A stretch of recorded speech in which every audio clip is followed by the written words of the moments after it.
Salut les aventureux et aventureuses! Comme vous savez, je pars souvent en longue randonnée.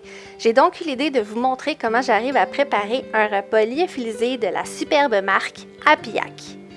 Ok, on se le cachera pas, ce n'est vraiment pas sorcier, surtout que toutes les instructions sont indiquées sur l'emballage, mais peut-être qu'au travers de cette vidéo, vous allez découvrir de nouveaux trucs.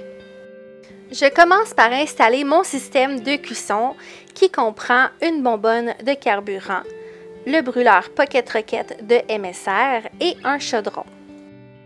Une fois le brûleur bien en fonction, j'ajoute l'eau. Ce que j'aime beaucoup avec les bouteilles Nalgene, c'est qu'elles sont graduées, c'est donc facile d'ajouter la bonne quantité d'eau recommandée. Parlant de recommandations, tous les repas Apiac ont leurs propres instructions sur l'emballage.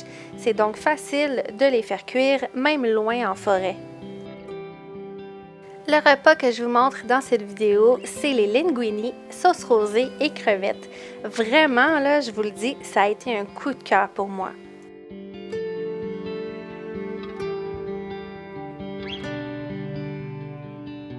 Selon les instructions, je devais mettre le contenu du sachet dans l'eau avant que celle-ci ne bouille pour que la poudre se mélange à l'eau afin de constituer la sauce.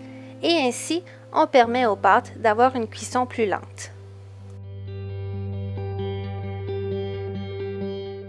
Certains brûleurs compacts comme le Pocket Rocket ont une surface de chaleur beaucoup plus petite. Il faut donc brasser constamment et toujours garder un œil sur le contenu du chaudron. Je ne vous le cacherai pas, si vous ne faites pas ça, ça peut coller au centre.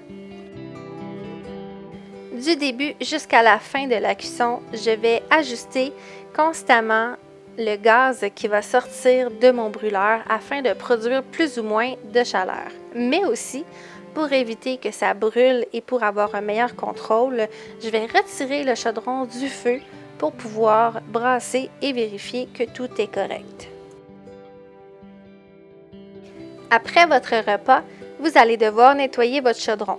C'est pourquoi moi j'apporte une éponge à récurer jaune et verte que j'ai préalablement coupée pour en avoir qu'un petit bout.